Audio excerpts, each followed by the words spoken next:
You're watching NTC News, DeKalb County's only television news source, on the campus of Northern Illinois University and from the Northern Television Center. This is NTC News Tonight. Good evening. I'm Trey Ward. Thanks for joining us.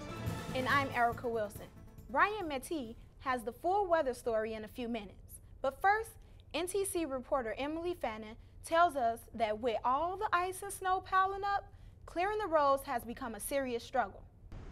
Typically, around this time of year, this salt mill is filled to the rim.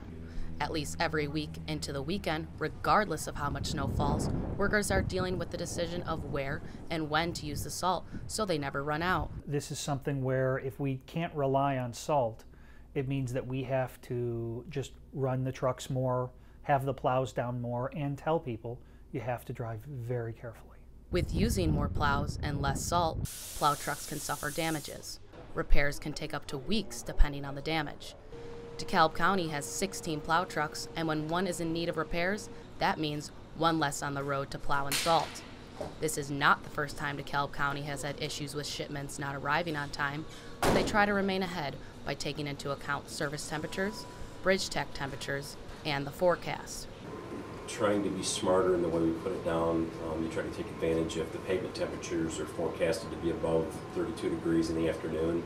You'll go out, salt what you absolutely have to make the roads safe and secure for morning or shower, and then let Mother Nature heat it up and burn the rest of it off later in the day.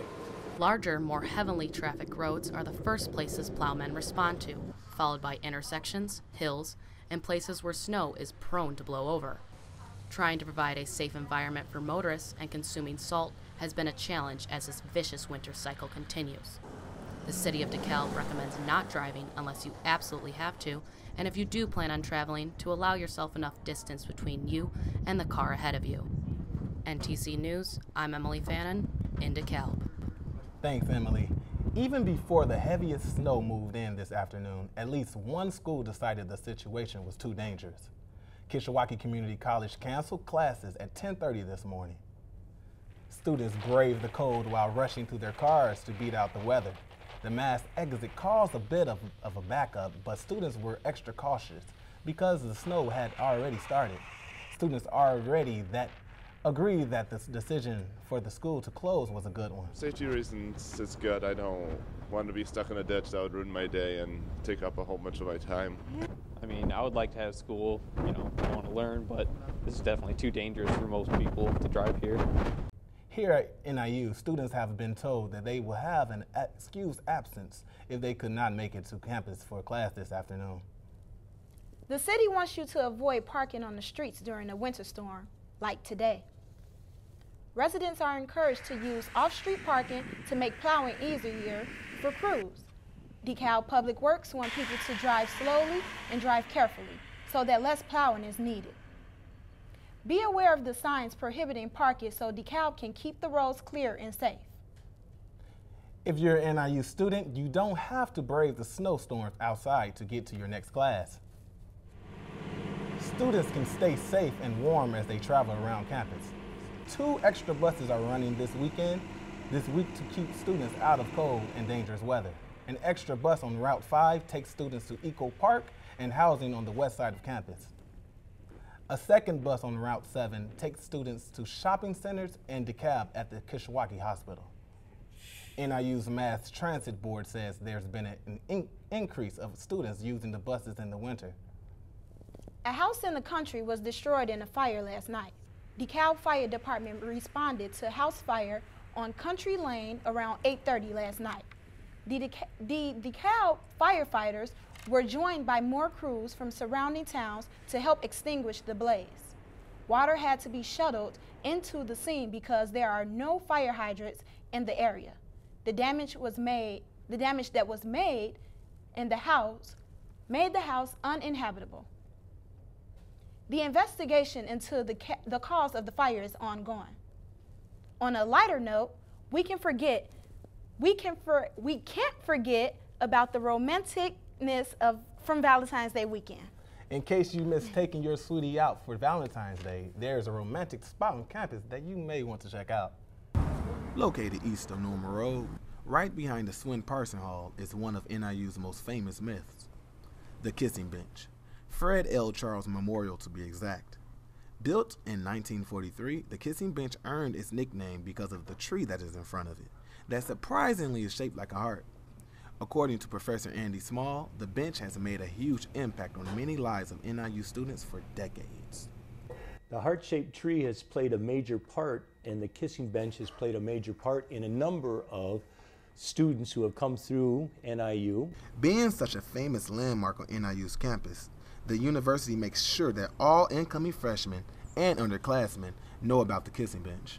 Every campus tour goes by that kissing bench, and that's one of the legends of the NIU tradition, is that kissing bench, and everybody who comes to visit NIU is told that legend. And it's not just people who have been influenced by the bench. Professor Small says that he even seen a squirrel couple come into contact with each other after one of them fell from the tree. The mate of the squirrel came down and started actually holding the injured squirrel right in front of me. With more stories to come with the kissing bench, Andy Small urges that NIU students make their own history with the romantic landmark. If you haven't had a chance to take advantage of the kissing bench, I suggest you do that. I think there's magic and power in that bench. Now go ahead and find that magic and reserve your kiss at the kissing bench. This is reporter Trey Ward in DeKalb for NTC News. Now today wouldn't be the best day to go check out the bench in this snow. We now have Brian here. Brian, how much snow are we expecting to see tonight? Well, fortunately, I think we're just about done for the day. There's still just a few lingering snow showers out there. But let's take a look at tomorrow's temperatures first. Tomorrow we're going to have mostly sunny skies across the area, but it's going to be a little bit breezy. Temperatures are going to be in the upper 30s for the most part. DeKalb's going to be 37, 38 closer to the lake. And the high is going to be down in Moline with a high of 41.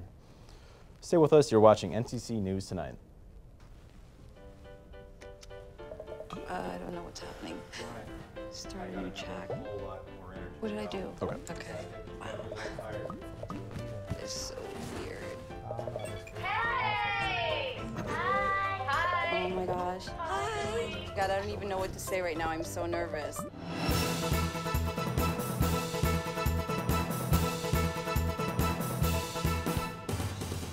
Okay, let's start with the big news story today, which is the winter storm warning, which is in effect till 6 p.m. tonight. Now, we're almost done with the snowfall today, but there's still a few lingering snow showers out there. When it's all said and done, we'll probably have 5 to 8 inches across the area. Some localized areas there might be a little bit more, maybe up to 9 or 10 inches. Now, the roads out there are pretty bad today. They're with a heavy snowfall, visibility near zero, and that's not my fault, I'm sorry. Now, this is what the radar looked like earlier today. You can see this large mass of precip just moving across the area, just dumping buckets of snow all over us today. Taking a look at the almanac. Today we had a high temperature of 27 degrees and a low of 12. Another cold below average temperature day for DeKalb. Looking at the surface conditions across the country, you can see we have this large area of snowfall going over us. And that's largely due to this low pressure system that started out in southeastern Kansas, and it's moving to the northeast across our area today and into tonight. Now overnight, that low is going to move further to the northeast, and the snow is actually going to move off into New England and the Ohio Valley.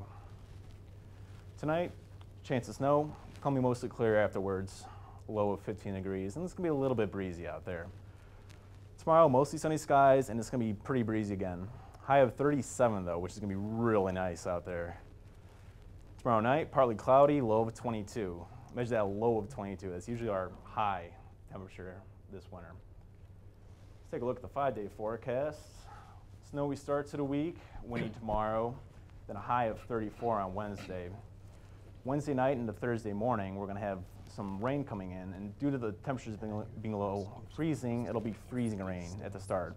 By around noon Thursday, it should convert over to rain. High of 41 degrees on Thursday. Friday, it's going to get a little bit cooler again. 31 degrees is a high, a little bit windy. And that is our 5-day forecast. Let's take it back to the desk. NSIU's In SIU, student is still missing. In the University of Chicago, student's death is still a mystery. Let's take a look at the news making headlines across the state of Illinois. The family of a missing Southern Illinois University student is offering a $15,000 reward for information in the 19-year-old sophomore's disappearance. Pravin Varghese is from Morton Grove. He has been missing since Wednesday. Apparently, he was at a party the night he disappeared. Investigators still don't know what caused the death of a University of Chicago student found in his dorm room. 20-year-old Nicholas Barnes was found Saturday afternoon, and it appeared he'd been dead for some time. University officials say there was no evidence of foul play. There's still time to register to vote for March 18th primary. The deadline is tomorrow. It's the first time that 17-year-olds will be able to vote in Illinois. They have to be 18 by the November general election to qualify. The big state race, of course, is for governor. Governor Pat Quinn is urging the U.S. Environmental Protection Agency not to follow through on reducing the amount of ethanol that must be blended with gasoline. The EPA wants to reduce by billions of gallons the amount of biofuels required in gasoline.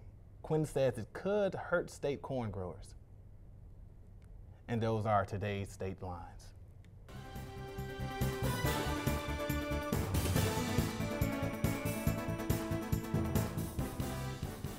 A pilot hijacked his own commercial flight with over 200 people on board. And the bodies of 2 skiers trapped in an avalanche have been found.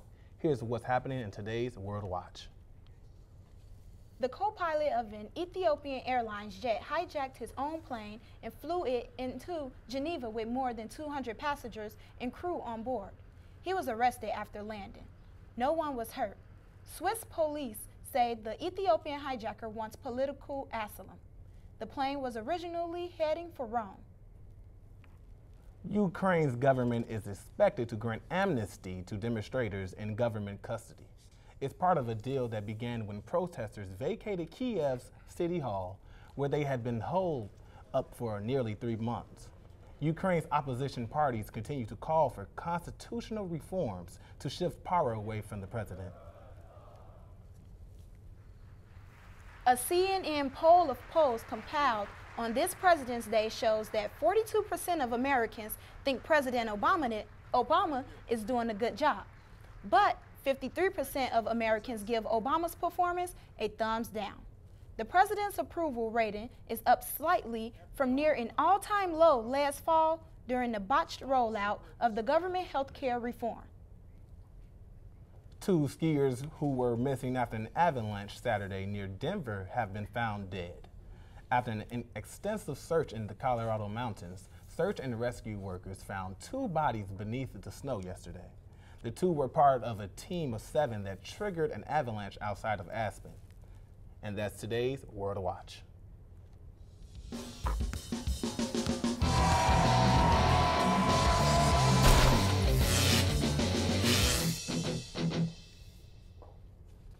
Hey guys, over the weekend, the NIU wrestling team traveled all the way to South Dakota State. Now the Huskies started off early with 3 great wins in the first 3 matches, but the Jackrabbits came back to win the last 7. Kind of a disappointing weekend for the wrestling. But I had a chance to sit down with Coach earlier and talk a little bit about building his young team.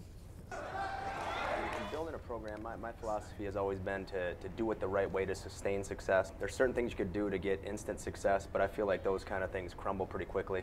My philosophy is to get the best, hardworking, good people I can in here. Guys with good grades, guys that behave themselves on and off the mat, and guys that are superior athletes. Can you talk a little bit about some of the young guys? Yeah, our youngest guys are extremely talented.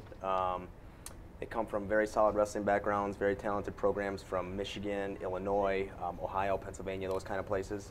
So we're getting guys that are very well versed in collegiate style wrestling before they get here. There's a lot of things that we have to clean up once they get here, and a lot of intensity we have to instill in them to compete at this level.